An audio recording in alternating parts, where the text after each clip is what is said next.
Film बनती नहीं है।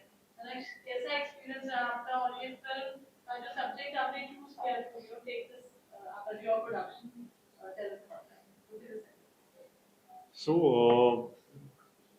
मतलब 19 सी मेरा फोकस इमरजेंसी नहीं था। मेरा फोकस ये था फर्स्ट वायरलेस टेलीफोन। ये मोबाइल फ़ोन की कहानी नहीं है। मोस्टली लोगों को लगता है कि ये पहले सेल फ़ोन की कहानी है, ये मोबाइल फ़ोन की कहानी नहीं है, पहले वायरलेस टेलीफोन की कहानी है। जब वायर्स वाले फ़ोन चलते थे उसके बाद वायरलेस टेलीफोन आया था, क्योंकि उसे टैप करना मुश्किल था। बाकी सारे फ़ोन्स टैप हो जाते थे बट वो टैप नहीं होता था। सो इसीलिए हमने उस पर फोकस किया।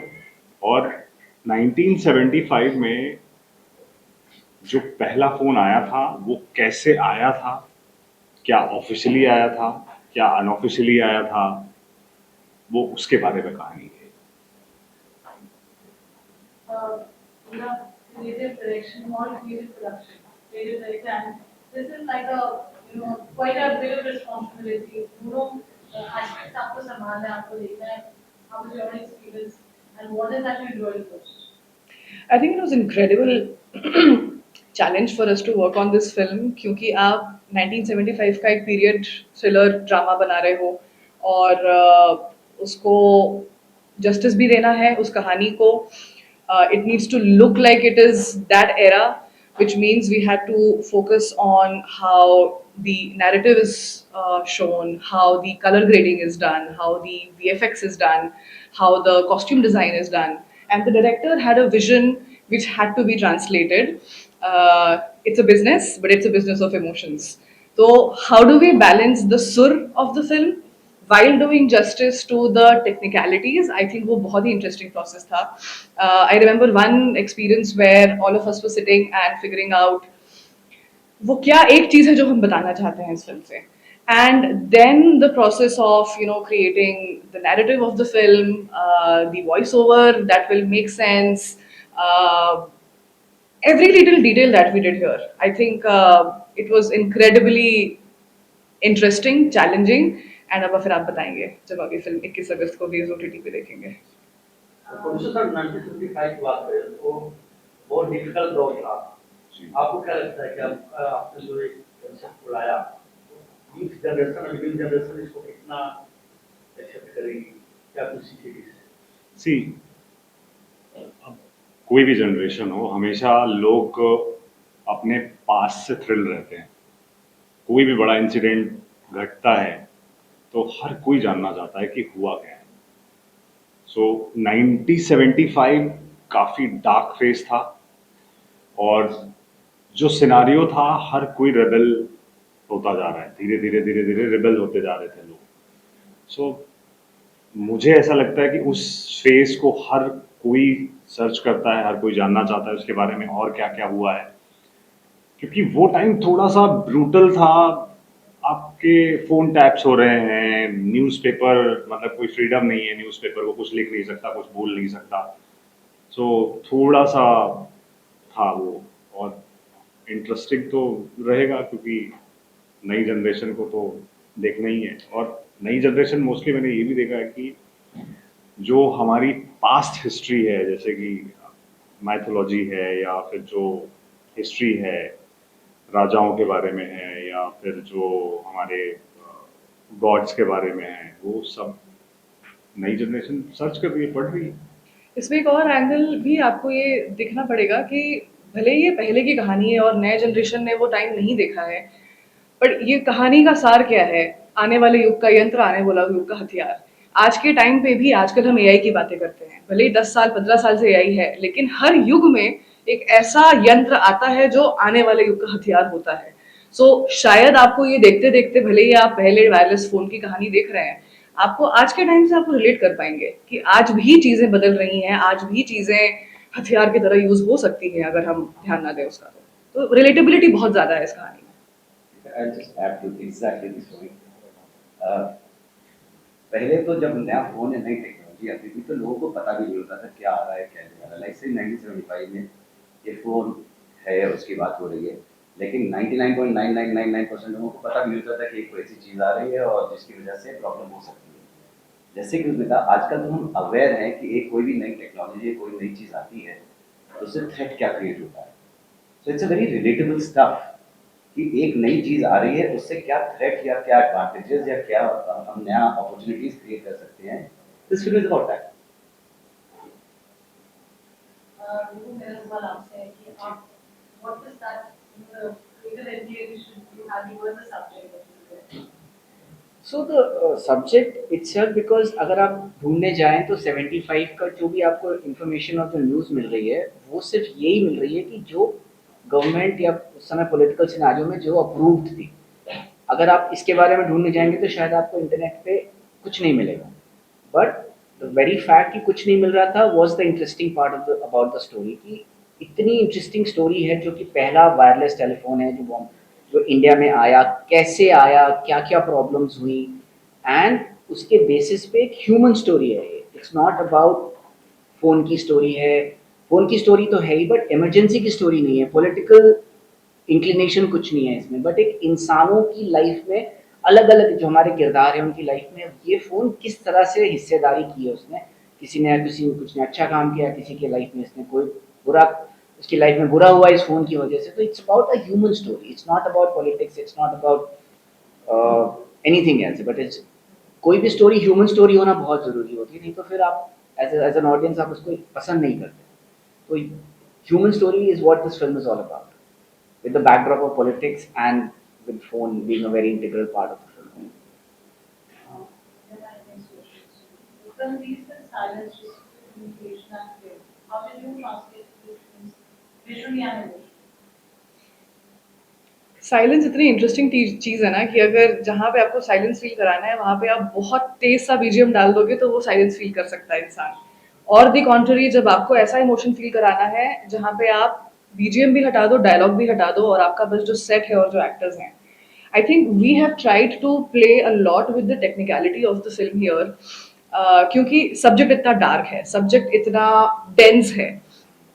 You will feel a lightness जब आप ये फिल्म देखोगे, चाहे वो के मेनन सर की एक्टिंग हो, the way he brings humour in a very difficult scene. आपने ट्रेलर देखा है, वहां पे कोई मर रहा है, कहीं गोली चल रही है, पर वहां पे के मेनन सर इतने प्यार से कोई शायरी दे देंगे या कोई मुहावरे दे देंगे। I think we try to balance the heaviness of the film with lightness of the technicality of the film. That's you'll have fun watching it. But उसका मतलब ये नहीं कि हम सब्जेक्ट को हमने थोड़ा सा डाइल्यूट किया है। It is just that you see the dichotomy of human emotion at that time. जब आप कन्फ्लिक्टिंग इमोशंस होता है आपका उस समय में, तो आप कभी कभी आप जोक मार देते हो, कभी आप किसी की मैयत में भी जा रहे हो तो आप, कुछ लोग होते हैं जो जोक मार देते हैं। तो वो ऐसा नहीं कि वो कर रहे हैं, but it's just that the way of expressing, some people have different ways of expressing emotions, so that's what. How challenging was it to recreate the world of 1975? Yeah. While maintaining the pace and intensity of the trip. Interesting. So वैसे तो this should be sent to the art department because they had the hardest of the time. This the look, if you look at the feel, if you look at how it is, it was partly challenging in a way कि a lot of India has retained that part of it. If you see there, no spoilers, but there is a Haveli and there is stuff over there which exists. So of course, extensive Reiki, extensive detailing of what exactly, what is the look and the feel, how do we want it to be like.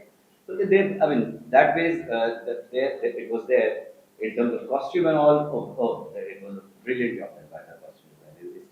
We just got it right. And if you really look at KK and sir and all the reactions that are coming, he straight away looks like an actor from 1970s, and he internalized it and he just brought along the era alive on the screen.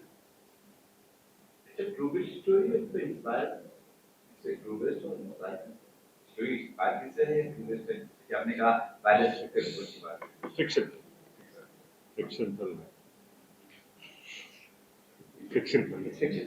Thriller नहीं आप हंसते इसलिए कुछ इसमें हंसे नहीं राज दूसरी film बनानी है बहुत काम करना है अभी So thriller और politics के बीच में next project first example है that तो आपसे जानना चाहेंगे thriller and politics it's an easy combination. doesn't it go hand in hand? Thriller and politics always go hand in hand. So that's like Justice on screen to hold the so policy like we all were mentioning कि it is not a political film. Politics is just a backdrop क्योंकि वो एक incident ऐसा उसमें वहाँ पे हमने plan किया कि वो एक फोन की कहानी है जो पॉलिटिकल बैकग्राउंड में हुआ है ये सब but politics is not in the forefront phone की कहानी है इंसानों की कहानी है और थ्रिलर है कि वो एक फोन इनकी लाइफ में कैसे इम्पैक्ट करता है और ये लोग कैसे उस हर सिचुएशन से डील करते हैं Because the backdrop is politics is why this is thriller. या काफी मंझिल कलाकारी आपने की थी मंजीत के एक बार स्क्रिप्ट भी बन गया फिर स्क्रिप्ट तो आप एक लिखते हैं फिर उसमें आपको समझ में आता है कि इस कैरेक्टर में कौन सा किरदार कौन सा पात्र जो है कौन सा इंसान एक्टर फिट बैठेगा तो उस हिसाब से फिर सबकी कास्टिंग हुई है and then basis that it is what it is and everybody did a phenomenal job in the film artist का एक प्रोजेक्ट में इन्वॉल्व होना specially like Kirti and KVG तो उनकी खुद की इन्वॉल्वमेंट उनके खुद के inputs anything interesting that happened any of you want to share that so दोनों जन बहुत सपोर्टिव हैं के सर भी कीर्ति मैम भी स्क्रिप्ट पार्ट तो ऑब्वियसली उन्होंने देखा समझा उनको इंटरेस्टिंग लगा तभी उन्होंने किया नहीं उनका जो फिल्म जब कर रहे थे तो कुछ anything that you would know of I mean, a lot of people had a lot of fun. I mean, fun is not in the actors that they're playing the part, but apart from that, because अगर किरदार आपको समझ में आता है as an actor, तो आप फिर उसको आप फिर आपको मजा आने लगता है क्योंकि कभी कभी बहुत कम ऐसा होता है कि एक्टरों को ऐसा किरदार प्ले करने को मिलता है तो सबका एक बहुत ही डेफिनेट रोल है and they are very important actors in the narrative of the film so सबने मजे बहुत किए लेकिन जब कैमरा ऑन होते ही everybody was into the character and but everybody had lot of fun in spite of it being such a heavy and a dense film. I mean, you will see Kirti in a very different avatar. Yeah. You've seen her. Anyway, she's a very versatile actor. But अब आप इसमें देखोगे तो she actually looks and behaves and feels like somebody who was living in the 70s. It was incredible to see that transformation on screen. Sridhar's already stood up for once around the film. What are the expectations now? It's just going to be released this Friday. So expectation तो हम कुछ मतलब पहले से expectation करके कोई मतलब नहीं है मेरा मानना ये है कि अगर आपका सिनेमा अच्छा है पीपल विल सी और बेस्ट जजमेंट ऑडियंस ही दे सकती है हम अपने मन में शेख चिल्ली की जैसा कुछ भी करते रहें कि ये मैंने तो ये बना दिया फाड़ दिया मैंने ये ऐसा हो गया वैसा हो गया तो सब बात की बातें हैं मतलब मेन जजमेंट ऑडियंस ही करेगी हमारे पास ऑडियंस की है सर बात करें संगीत की जो गाने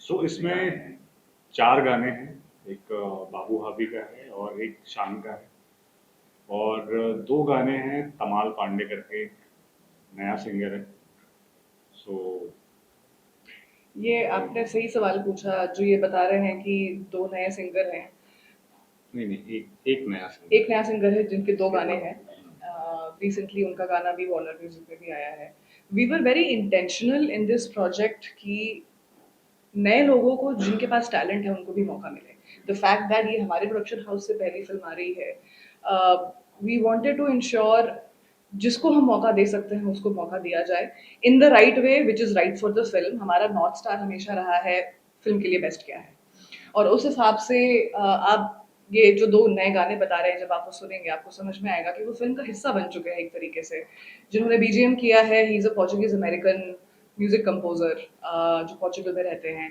उनसे हिंदी सिनेमा का म्यूजिक हमने कराया है और ये इंसिडेंटली जस्ट सो हैपेंस कि रणक्षण मैंने एक मूवमेंट शुरू किया था कॉल्ड वॉइस ऑफ आर्टिस्ट, जो यूट्यूब पे एक पॉडकास्ट की तरह से शुरू हुआ @VOA यूनिवर्स, आप देख सकते हैं।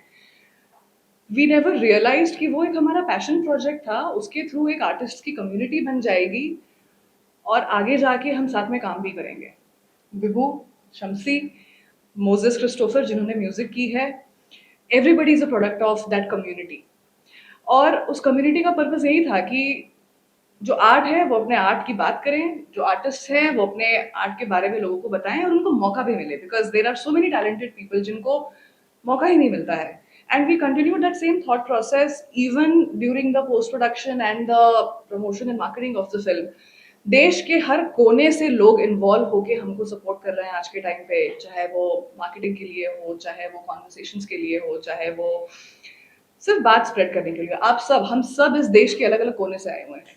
तो वी स्ट्रांगली बिलीव कि जो भी एक एक रिस्पॉन्सिबिलिटी, एक बोझ नहीं है ये, but the cinema is for people and we are the people of the country, so why not bring everybody along. एक सवाल और है सर, कि अभी आपने अगर आपने कहा था कि मुझे दूसरी फिल्म बनानी है ना, तो क्या डर है आपको कि दूसरी फिल्म बनानी है? डर है आपको? सर वो थ्रिलर और पॉलिटिक्स वाला चक्कर है। हाँ मतलब अभी हम थ्रिलर सिनेमा में थ्रिलर और पॉलिटिक्स नहीं ला सकते, लाइफ में नहीं ला सकते। आपको लगता है कि आज के दौर में सब चुप रहने बेहतर है? मुझे ऐसा लगता है- I don't think that that's true. It's a lovely democratic country right now. But ये है कि पॉलिटिक्स की बात करेंगे तो लाइफ थ्रिलर हो सकती है, तो इसलिए सो पॉलिटिक्स की बात, मुझे ऐसा लगता है कि पॉलिटिक्स में मैं कच्चा हूँ।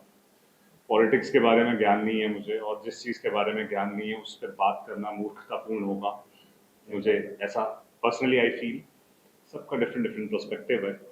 और रही बात फिल्म बनाने की, इश्यूज आने की, तो वो तो नहीं आएगा, क्योंकि ऐसा मैं कुछ कर भी नहीं रहा हूँ। ऐसा ऐसे मेरी फिल्म है ही नहीं। एआई बहुत सारे काम आसान कर दिए हैं। ये 1900 जो है मतलब 1975 की स्टोरी है। जी एआई का कितना यूज हुआ है और एआई ने क्या इस काम को कुछ आसान कर दिया है? सो एआई तो मतलब नहीं, हाँ नहीं वो, क्योंकि एआई तो अभी बूम पे आया है ना। जब ये फिल्म कंप्लीट हुई तो उतना मतलब अच्छा काम नहीं कर ज्यादा रहा यूज था सिर्फ AI। वीएफएक्स है, क्योंकि जब एआई के पहले वीएफएक्स होता था, जहाँ पे बहुत सारी पूरी एक टीम बैठ के वो वीएफएक्स करती थी, वो काम आसान हो गया है। बट लेकिन ये काम पूरा वीएफएक्स टीम ने किया है, जो भी उसमें जो भी इफेक्ट्स या जो भी कुछ किए हैं, एक्शन में जो भी कुछ हुआ है, क्रिएट किया है बैकग्राउंड, वो सब वीएफएक्स हुआ। कब तक तो देख पाएंगे? ये 21 को ही रिलीज हो रही है, 21 अगस्त 2026 को रिलीज हो रही है वेव्स ओटीटी पे, 12 बजे दिन में। 12 बजे बताएगी। आप सब देख के बताइएगा ये कैसी लगी आप लोगों Shouldn't I have to scan up Yeah, on you the will. film you were saying something and the को। पॉलिटिक्स और थ्रिलर की बात कर रहे हैं। नहीं, पॉलिटिक्स और थ्रिलर न कोई स्पेसिफिक नहीं था। लाइक आपने कहा ना कि look, it's very interesting। अभी जो फिल्म के रिलेटेड ही बात है, वो ये कि the story is about a common man who truly passionately loves his country, and like हम सब, like everybody who's watching, who's seeing, जब हम अपनी कंट्री को बहुत प्यार करते हैं तो उसके साथ अगर कुछ भी गलत होता नजर आ रहा होता है, हम नाराज होते हैं जैसे अपनी माँ से नाराज हो सकते हैं। सो इसमें आप you will see an aspect of a common man who is upset with his motherland. Sir हम बात करें लोकेशन के, काफी प्यारे बंगलो लग रहे हैं, किस तरह का लोकेशन पे किया जा रहा है, शूट हुआ है? भी वैसा भी अपने यूपी में उत्तर सब प्रदेश कुछ पूरा लखनऊ में, लखनऊ के आसपास ही, लखनऊ, बाराबंकी, मलियाबाद, ये सब उधर ही शूट हुआ है। सोशल मीडिया के मार्केट का जमाना है, किस तरह के सॉन्ग है, ऐसा ट्रेंडिंग से लोग बोलते हैं चैरिटी या ब्लॉग है, वो पता चल जाता है। किस तरह के सॉन्ग है, रोमांटिक सॉन्ग है, देशभक्ति है, किस तरह के सब है। सब है, मतलब एक रोमांटिक है, बाकी 3 डिफरेंट जॉनर्स हैं। आपको रैप भी मिल जाएगा, आपको रोमांटिक गाना भी मिल जाएगा, और आपको पूरा रेंज मिलेगा। ये 4 गानों में आपको रेंज मिलेगा। सर इमरजेंसी के ऊपर पिक्चर का इसलिए इतना आपका जिक्र किया वो कर सकते हैं हमने- नहीं सर, इंदिरा गांधी का कहीं दूर दूर तक कोई जिक्र नहीं है, इसमें कोई फोटो भी नहीं मिलेगी आपको। वो जो आप देख रहे हो अभी, जो वॉइस ओवर भी देख रहे हो, राष्ट्रपति जी ने आपातकाल की घोषणा की है, वो भी इंदिरा गांधी की आवाज नहीं है, हमने इनसे वॉइस ओवर करवाया सर, है। लेकिन एक बात पूरी तरह से क्लियर है कि 1975 इमरजेंसी के नाम से जाना जाता है और लोग आज तक जितने भी लोग हैं अच्छी तरह जानते हैं 1975 यानी इमरजेंसी, और इमरजेंसी यानी इंदिरा गांधी का नाम आना, कांग्रेस का नाम आना। और आप अभी तक पूरे इंटरव्यू में कांग्रेस का नाम, इंदिरा गांधी का नाम, पॉलिटिकल सारा चीज साइड दे रहे हैं। सर इस बात पे मैं आपको ये कहूंगा कि 1975 में आप जूम आउट होके देख रहे हैं, जूम इन करके देखिए। ऐसा कोई जरूरी नहीं कि इमरजेंसी चल रही थी तो सब कुछ मतलब गांधी परिवार के बारे में ही बात हो रही है। नहीं, गांधी परिवार को इतना भगवान आप लोग क्यों बना के बैठे हुए हो कि 75 की बात होगी तो सिर्फ भगवान की बात होगी? नहीं, हम इंसान भी हैं, उनके बारे में भी आप बात करिए। डिफरेंट डिफरेंट स्टोरीज हो रही थी वहां पे। अगर हमारे सबसे बड़ी प्रॉब्लम हमारे देश की यही है कि हम लोग नेता को भगवान बनाते हैं। अगर अपनी आप रिस्पॉन्सिबिलिटी खुद लेना नहीं सीखोगे तो फिर दिक्कत है। खुदा मत बनाओ प्लीज, वो हमारे लिए काम करते हैं, वो हमारे भगवान नहीं है। आप Also, उनको वैसा ट्रीट मत करिए। आप इमरजेंसी सोच के आएंगे and then you will see the film and you will be pleasantly surprised. तो इमरजेंसी से कोई लेना देना नहीं, वो एरा था, वो समय था। उस समय में सिर्फ इमरजेंसी ही नहीं हो रही थी, कितने लोगों की जिंदगी में क्या क्या हो रहा था। कुछ लोग डरे हुए थे, कुछ लोगों के पास पैसे नहीं थे, कहीं काम नहीं हो रहा था, भूख से मर रहे थे। थोड़ा सा जूम इन करिए, उस टाइम की population around 70 crore, 60-70। I think it's not factual, मतलब मैं लगभग में बता रहा हूँ आपको। बाकी लोगों की जिंदगियों पे नजर डालिए, सिर्फ और सिर्फ नेता के पीछे मत घूमिए सर। हम हैं, आम जनता है। आम जनता है, आम जनता को एक्नॉलेज करना बहुत जरूरी है। अभी इन आउट में बड़ी बड़ी आउट में नहीं हुई है, खाली इन्हीं जी। भाई जैसा आपने कहा इन करके देखिए, इन करके देखिए आउट में थोड़ी कुछ करिए। Backdrop. नॉट सिर्फ बैकड्रॉप से ओवरऑल पॉलिटिकल सिनेरियो है देश का, क्योंकि इमरजेंसी क्या है, कोई फिजिकल फॉर्म तो है नहीं इमरजेंसी का। एक आप जब तक एक बड़ी चीज का एक आम आदमी के नजरिए से कोई कहानी नहीं बताएंगे तो कैसे पता चलेगा लोगों को। तो एक आम आदमी कैसे इम्पैक्ट हो रहा है इस लार्जर नैरेटिव का, is what our film is all about. Politics है, आज के टाइम में भी एक आम नागरिक कैसे इम्पैक्ट हो रहा है पॉलिटिक्स से, आप वो कहानी आप समझोगे। नहीं तो आप जूम आउट करके देखोगे तो इमरजेंसी ऐसा कोई फिजिकल फॉर्म तो है नहीं ना उसका। इसी फिल्म के बारे में बात करें सर, तो मैं बहुत कितना रोल प्ले किया उन्होंने, क्या रोल प्ले किया? रोल के बारे में ज्यादा तो नहीं बता सकते, वो तो आपको फिल्म देखनी पड़ेगी। बट के सर के बारे में बहुत नोबलिटी बात कर चुके हैं, बात होती रहती है। थोड़ी देर पहले जब आपने भी कहा था, वो जब वो स्क्रीन पे होते हैं, जब वो परफॉर्म कर रहे थे तो भगवान जैसा लगता है कि वो एक्टिंग भगवान कर रहा है। तो it's a passionately made film about passion, और उसमें के सर का जो काम है ना वो एकदम it's all about passion, nuanced, passionate, detailed. Title 1975 dial 90। Dial 90 1925 में ही जैसा दैट माइंड फाइल चला मुझे का दिमाग माइंड में वही देखा कि आप आइए 75 सोच के, इमरजेंसी सोच के, फिर then you will be pleasantly surprised. So let me rephrase. So dial 1975 इसलिए कि 1975 में ही वो फोन आया, तो डायल प्लस ईयर, तो उसको हमने कॉम्बिनेट करके उसको टाइटल दिया। बाकी और क्या 75 इसका कुछ 75 से लेना देना है, क्या इमरजेंसी से कुछ है, उसके लिए देखते रहिए। उसके लिए देखते रहिए। हाँ, मतलब आप उसके लिए तो देखिए आप उसको क्या चाहते हैं। कीर्ति क्या कैरेक्टर है उसको बताइए कुछ। फिर पहले हिंदू सरकार काम करती है इमरजेंसी में। सो पहले उन्होंने क्या काम किया है, मतलब हिंदू सरकार मैंने देखी नहीं है, सॉरी बट जो भी है, ये कैरेक्टर में आपको वुमेन इन डिस्ट्रेस नहीं दिखेगी।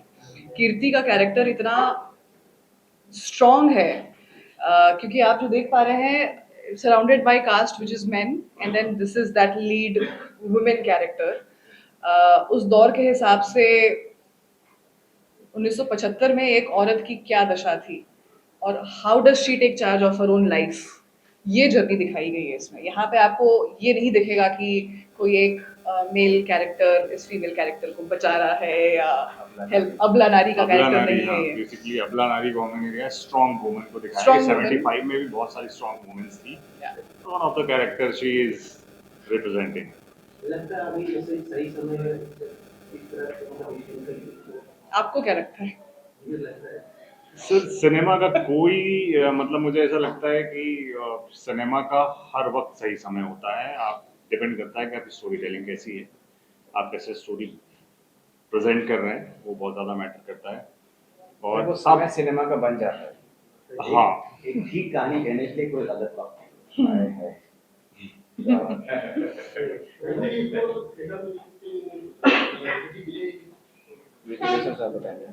सर थिएटर रिलीज करने की हमने हिम्मत तो की, बट चूंकि बहुत सारे लोगों ने, आप तो पता है कि हिंदुस्तान में एडवाइस फ्री मिलती है, तो एडवाइस इतनी ज़्यादा फ्री मिल गई मुझे कि मेरी हिम्मत छूट गई।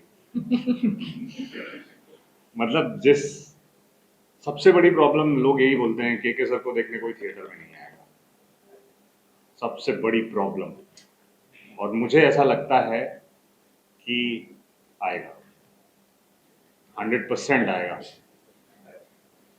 मैं कभी भी उनको स्टार से हल्का नहीं मानता। No questions, anyone? Thank you. Thank you everybody. Thank you.